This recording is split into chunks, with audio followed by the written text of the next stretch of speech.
Hello and welcome to Trade HQ. We're back for day 2 of our daily show. We're going to talk trades for the next half hour or so. I'm Sam Landsberger. To my right is Jay Clark. Jay, let's get right into it. You've been all over this from the start. James Frawley officially unveiled today as a Hawk. You broke the news last week. What are your thoughts? Yeah, it's a great get for Hawthorn, isn't it, Sammy? They got a couple of aging defenders, Lake, Gibbs, and other side of 30. So Frawley, 25, what is he, 26? He's just the perfect spot, perfect age, really, for the Hawks. It's a frightening backline, isn't it? Gibson, Lake, Dury's come on this year. Now we have Frawley. They've got Showmakers in the wings. Sam Grimley coming through. It's going to be a pretty scary backline to come up against next year against the dual premiers. And we might have to put $5, Sammy, on the Hawthorn Sydney Grand Final again because we know the Swans are going to be very powerful, and Hawthorn again will have the back line to try and contend with it. Breaking news just coming to hand now. James Hird has not been sacked today, so I think that's just come out now. He's left Tullamarine and told reporters that he is safe for the minute. So there's your update from Tullamarine. James Hird not sacked today, but obviously still fighting for his life. For more news at SuperFooty, Sam, Mark Robinson and Michael Warren will be all over that. Absolutely. Now, this morning we had about 12 draft picks reeled off in about 8 minutes. The biggest one was Darcy Moore. Again, you're all over this. He cost the Pies pick 8. They must be thrilled. Yeah, I think that's probably about market value for him. So the Bulldogs picked or matched. Bidded pick 5. Yeah. And they would have had him, wouldn't they, Sam? They would have loved him. You speak to people at the Dogs. This was no dummy bid. They bidded pick 5 because they rated him there, and it's probably going to become pick 6 after the Frawley campaign. And they thought if they can get Darcy Moore at pick 6, it's worth it. So they put the bid in, and Collingwood's had to pay market price, and they've got a star of the future, don't they? I think you're right today that Mark Smart said he was going to be a future captain. Really big words, but I guess he's justified it this year. Well, he's captain of the Chargers Premiership side, as you know, Sam, and led him to a cup. The TAC Cup was sensational in finals, the preliminary final, grand final. Collingwood like the players who stand up on the big stage, like Steel Sidebottom a couple of years ago. So I think Pies fans be pretty happy that they've got Darcy Moore. And you think about Collingwood. After losing so many senior players in the past 2 years, I think 17 players in the past 2 years, they've lost a lot of leaders, a lot of games experience. So Darcy Moore, mature ahead, been likened to Joel Selwood with his experience. Perfect addition. And the big one this morning, I love this. Isaac Heaney joined the Swans at pick 17, but I love the fact that Melbourne bidded pick 2. It just shows you what an absolute steal he is. This is more mind games this is more of the Roosie Swans. Yeah, obviously Roosie coached Heaney in our Swans Academy last year, but that's just a bit of a statement, I think, to the rest of the competition that this academy is just an imagination of the Swans, an absolute steal. They're going to get Callum Mills in a similar situation next year, and for Melbourne to rank it to rate him pick 2 in the draft. Tell us what kind of player is he? I think he's been referred to as a little bit of a Kieran Jack clone. He's another blonde midfielder. He's a star. He played in the MCG curtain raiser before the grand final last week, and he won the Division 2 medal for New South Wales this year. He's one which is going to come in, and I think he can have an impact next year. And it's just another rotation to that damaging Sydney midfield. When you've got a side which is in a grand final and can't get blokes like Tom Mitchell in game, and then you add Heaney, it's like Hawthorn with Frawley. It's pretty damn scary, isn't it? How are they going to fit all those players in, Heaney, Mills, into that midfield? It's extraordinary. Clearly some are going to get pushed out in the next couple of years, but that's just a position of power to be in. So full credit to the Sydney Swans. Jack Steele landed at the Giants at pick 23. We don't know much about him, but obviously if he's going to cost pick 23, he looks like a bit of a player. I know a few clubs are already him. Billy Stretch went to Melbourne at pick 39, and Zane Cordy landed at the Doggies for pick 61 when they were willing to give up pick 25 for him. So wasn't that a surprise, Sam? I think it was. I probably thought that he'd cost them pick 42, which would be a 3rd round pick. The bid didn't come, I think, until Fremantle at pick 51. So they've definitely got him in unders. Mickey Turner from the Geelong Falcons pumps into the skies, as he does to most of his boys. But great man, Mick. I think he sort of said, he's probably one of the best key defenders to come through since like a Matty Scarlett. So high praise to Mick, and I'm sure the Doggies will be thrilled to have Zane and to keep 25 and 26 up their sleeve for the next couple of weeks. I think Ace Cordy, his brother, will make it. Oh, look, it's clearly now and ever for him. I think there's cutthroat for Ace. He's had a lot of injuries along the way. His shoulders haven't given him much help, but This year, I think he only played the one game, which isn't probably what you want to be doing in your 6-year AFL. So it's now or never. It's not looking good for Ace, but fingers crossed he can turn around next year. I'll ask you again, Sam. Do you think Ace Cordy will make it? On evidence supplied so far, he might struggle. This is why we ask the hard questions here. Thank you, Clarky. Other trade news today, as reported in the Herald Sun yesterday, St Kilda's identified Tim Memory as a target and he wants to get there. So, yeah. What do you make of that? Is that a good move by the Saints? Well, I really like it, Sam, because the jury's still out on Tommy Lee. God bless him. So will Tom Lee make it? It's going to be hard for him, I think. But Tim Membry, 188-centimetre goal kicker. Yeah. Only played the one game up there in Sydney the past 2 years, but signs would indicate that he could be a very good player. He's got strong hands, a powerful build. I like the way he presses up the ground. So for St Kilda, who need to add some marking power to their forward line, he's just a perfect fit. I mean, Reece Stanley is treading water at the moment. Tom Lee's in and out of the side. Nick Rewald's 36 in the Sun. So they need to load up a Membry, and they ideally need to get Christian Jack. Absolutely. Bit of irony as well, the fact that 2 years ago the Saints had picked 46 in the draft, sent it to Sydney's way for Trent Dennis-Lane, and the Swans used that on Tim Membry. So they could have just had him a couple of years ago, but Dennis-Lane swayed them over. But he should be a Saint by the end of next week. Other news today, Fremantle has declared that Luke McFarlane will play on next year. Obviously, they missed out on Frawley. Didn't really go after Clark despite being linked to him. But, McFarlane will go around one more time as they look for a premiership. Does that surprise you? No, I reckon the dearth of senior ready-made key position players at Fremantle means that you have to go on again. Really, if they're going to contend, they need to find another big-body defender and another big-bodied forward, really. That's why they've been into Rewalt, Cloak, and Aaron Black in the past couple of days. Aaron Black, any chance to go west, or is it flat out no? I read your story with Ninja this morning. Is that definitive from North Melbourne? There's more chance of me lining up for Fremantle next year than Aaron Black, I reckon, so. Well, watch your space if you lots for the draft. Daniel Gorringe, now an early pick from the Gold Coast Suns, a ruckman who's declared he wants to go to Port Adelaide. Yep. The Suns have come out today and said he is a required player, but I think they will still talk to the power. What's your read on this situation? Yeah, I think the Suns are just trying to make sure they get full value in return for Gorringe. Let's face it, he hasn't cut it at AFL level yet. And I think any club who's trying to trade for Daniel Gorringe shouldn't and wouldn't give up too high a price. So, yeah, look, maybe a second round, but... Well, that'd be you'd take that, wouldn't you? Yeah, if you were Gold Coast, yes. I'd be reluctant to give up a pick in the top 35 for Daniel Gorringe. And they've obviously got Zach Smith and Tommy Nichols there, who are looking more than capable as well. So Zach Smith, Tommy Nichols, is there another one? I think there might be another one buried away there. Well, Charlie Dixon. Charlie Dixon. They got a lot of tools. Sam Day. They're obviously not ruckman, but they're pretty promising tools. So their stocks are pretty good up there at the Suns. They just need a coach. They do, Sam. Moving on, what else have we got here? Now, you were all over this. Ben Howlett this morning. What's the latest there? Adrian Dodora says he's a chance to stay, but they've said that many times in the past. Yeah, he says that a deal will be done in the next 24 hours, which is good signs for Essendon. Ben Howlett's absolute preference, no doubt, is to stay at Essendon. It's on the back page of the Herald Sun today.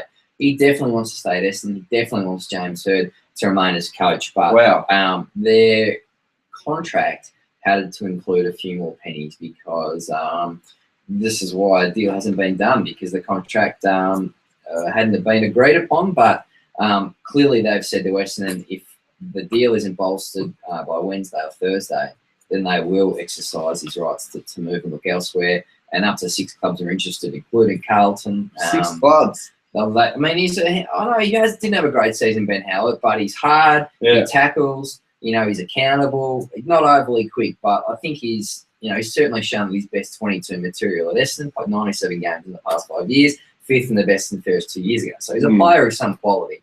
Essendon want to keep him, and I think the deal has been bolstered. Whether it's enough to their liking, not sure. We'll see what happens with the coach. 5 goals in the Dreamtime game this year from memory. That was Benny Howlett, wasn't it? You were telling the story. So. Anyway, was it 5 or 4? Anyway, it was pretty stiff not to get the medal that night. He had a ripping game. 4 goals here. Producer Adam Baldwin in the corner. Thank you, Baldy. Moving on, David Noble has just spoken. Excuse me, David Noble from the Adelaide Crows has just spoken on his way out of Etihad Stadium. Again, I don't know how many times I can say this to Crows, but put a flat line through Patrick Dangerfield's name. Will not be traded, they say, but he keeps bobbing up. Do we believe? Do we take the Crows on face value? Well, Collingwood was definitely asked about him, but there is no way anyone at Adelaide would want to give up Patrick Dangerfield.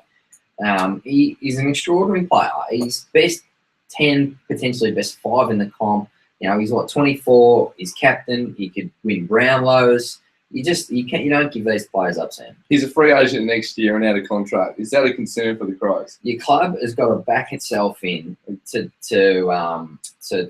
change his mind, to play good footy, to push for finals, to develop the young kids so that Patrick wants to stay there. If Adelaide are going to surrender in that fight, then why bother existing as a football club? You've got to keep your best players, especially your potential captains and superstars. Noble also said that they should have a senior coach announced by the end of this week. He's obviously on the panel. I think they met with Brendan Bolton, Stuart Dew, and Phil Walsh, who's a front runner all over the weekend. Phil Walsh, I was surprised by. In what way? I was surprised by. Good questions. Moving on, we might start to try and get to some of the questions coming through on the blog. We've got a couple here ready to go. Jay, I'll put this one to you. Levi Greenwood requesting a trade for the Pies. Yeah. Any update on that? My gut feel at the moment, Sam, is that Collingwood will get him. Really? Yeah. Now, this is quite a development because he finished third in the Rouge Best and Fairest. Obviously loves the environment at the Kangaroos. They're clearly on the way up, but I think the Pies are really well placed to get him. Again, the Kangaroos have been asked to look back at the contract to make it suit Greenwood's demands. So you're concentrating at the moment. I am listening to every word, Jay. So I think Collingwood are well placed, perfect for them because he adds another hard body into the midfield mix, a co-pilot for Scotty Pendlebury. Now, if you're a North Melbourne fan and your club's just gone out and signed Jared Waite and Sean Higgins, and then you lose Levi Greenwood, how are you feeling? I am not thrilled with the result, to be perfectly honest. I think Levi Greenwood, he basically won. He turned the game in that elimination final against Essendon in the second half and that down. He was huge in the midfield. Again, third in the best and fairest. Yeah. I reckon you're paying the 350 or whatever it is to keep him. Are they that tight with the cap? Can they really not fit him in? I mean, this is a fascinating... Yeah. I'm fascinated to see how this unfolds. He's done some medicals at other clubs. I think he's also met with Richmond and the Western Bulldogs, but you'd say Collingwood's probably the front runner if he does look for a move. Yeah. Fascinating. Should the Western Bulldogs be going for another inside midfielder? That surprised me. They've got that many in the bank already. I mean, this year, towards the end of the year, they had about 5 in there playing for Footscray. They simply couldn't play them all. Mitch Wallace. Clay Smith, who's obviously done an ACL, but, I mean, Grovat was in and out. Livers come in. Kobe Stevens is there. Boyd's going to go around again. That surprised me. Probably not what they need, but, he's obviously a good player. If he's going to fit into your best 22, why not? Bordy, what do we have coming through the blog here, mate? Can you alert us to any questions? What are the odds of Greenwood or Armitage getting into Richmond? Armitage, none. St Kilda will keep him. Richmond has put an offer to Levi Greenwood. I think his preference would be to play at Collingwood, but that will develop over the next 48 hours. Now, questions come through from Lisa Lovejoy. Hi, Jay. Quick question. Any chance Josh Bootsmack gets a second chance? Wouldn't mind another... chance for Josh Boots. Well, Robbo's going to come in now. Oh, here we go. Very quickly. We'll get back to Josh Boots in a second, but Robbo, what can you tell us? Just, I'll move out. No, you stay there. No, Mark. You're the big dog. Everyone. You're the big dog. Welcome to Try HQ, Robbo. Welcome. Yeah, it's nice in here, isn't it? Beautiful. Whose is that beer? Is that yours, Joe? Yeah. Well, momentous decision. Maybe momentous for today. James Hird has been told that in his business as usual at the Essendon Football Club. We read last week that he was going to be sacked. There's been 2 board meetings since then and he hasn't been sacked either. They haven't sacked him yet. There's some major reasons why. Let's have a guess at a couple of them. Don't dismiss the player power at Essendon. Don't dismiss the member and fan backlash. Don't dismiss the legal complexities of this issue. And don't dismiss the fact that I reckon the Essendon board members know that if they sack James Hird, they'll probably got about a week and a half themselves. So it's a complex issue. Everyone's sitting here right now, and so are we here in the newspaper saying, right, what happens now? It's going on and on and on. We'll endeavour to uncover as much information as we possibly can between now and close of business today. But yeah, it's an incredible decision. One part of what you just said intrigues me, Robbo. There's been a bit of... Sorry, you've got to be relaxed. Sorry, right?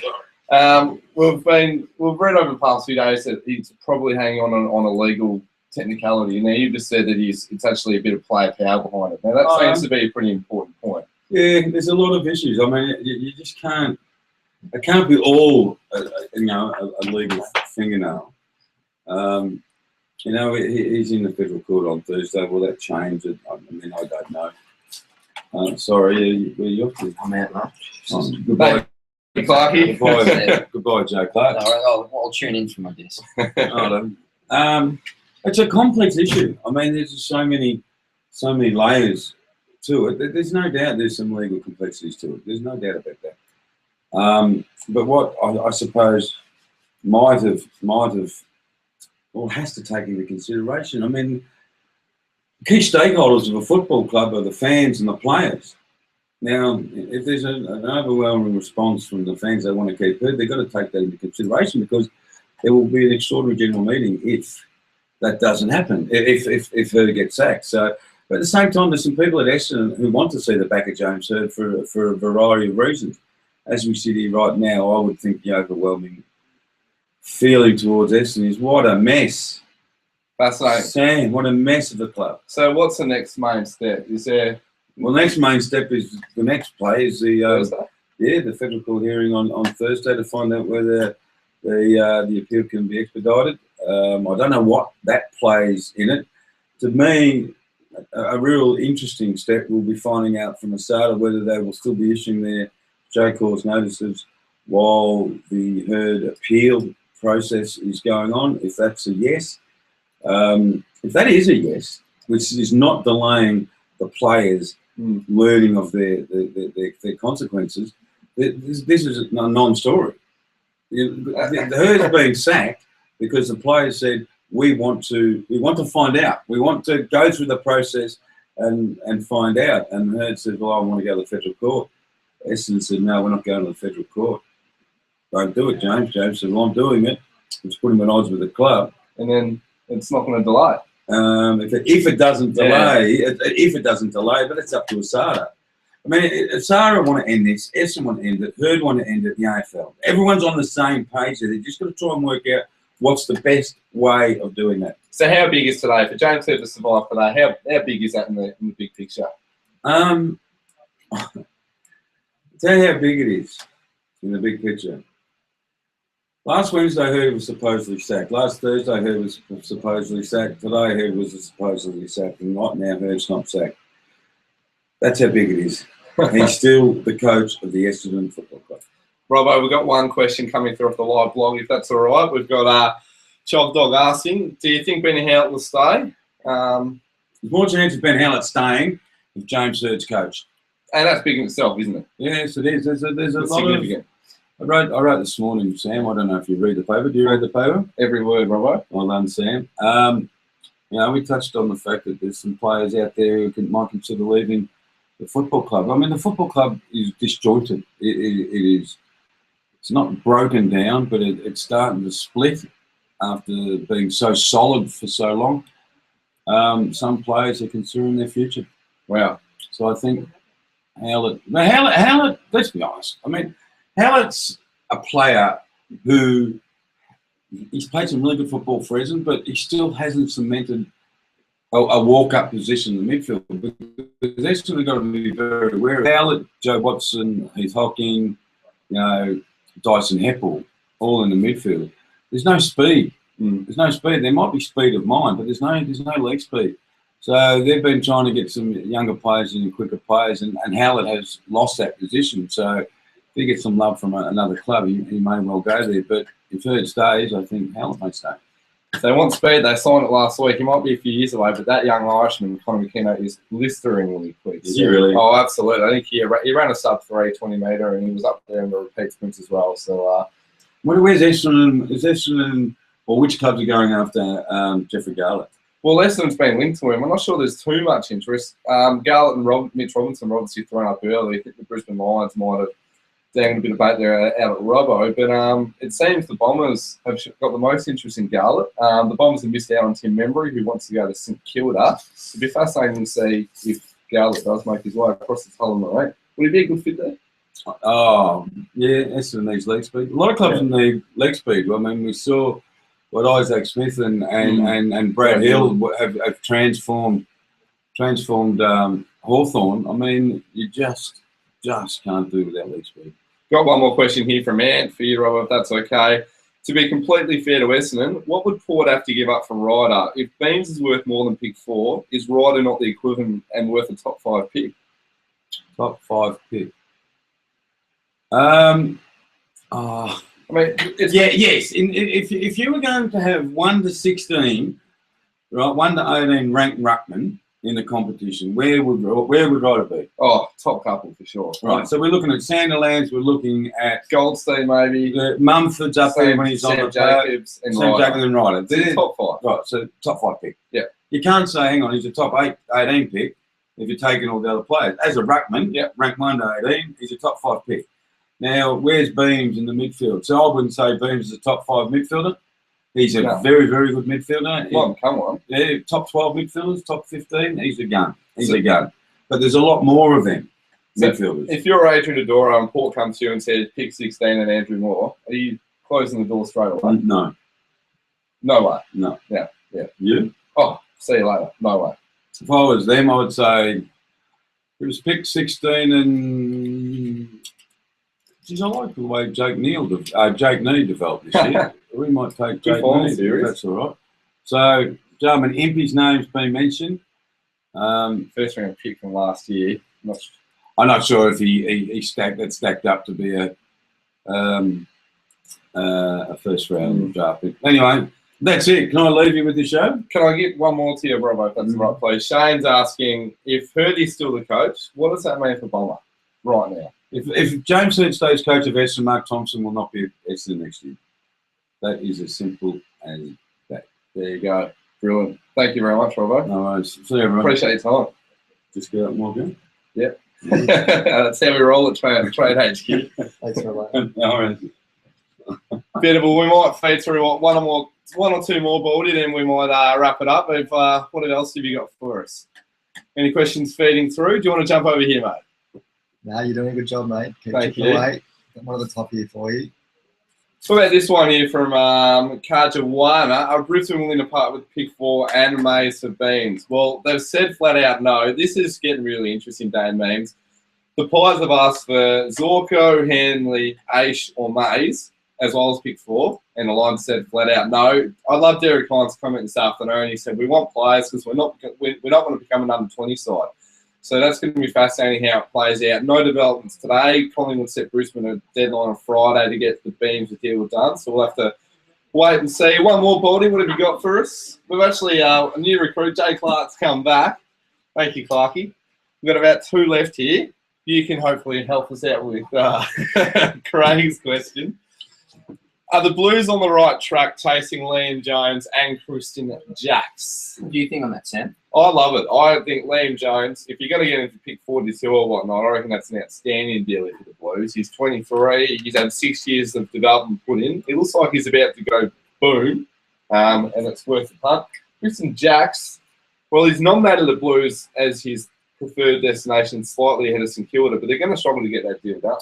Well, Liam Jones is yet to prove that he's actually a consistent AFL player and that he can hold down a central piece in an AFL forward line. You know, he's a high-leaping player. He takes a great catch, but the endurance isn't there. We're not sure if the work ethic is there yet. And as for Carlton, I think it's still a speculative punt at best. And what are they going to give up for him? 4th round pick? 42, maybe?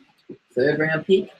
Look, I'm not. Liam Jones has to convince everyone that he can become a consistent AFL player. And secondly, Christian Jackson, I think he would be a good pickup. We saw that he can play at both ends in his draft year. He's a really strong mark. He's a polished kick on goal. He can play forward. He can play back. The only question mark on him is probably the desperate, the competitiveness, the work ethic as well. But that really improved in his second year at GWS.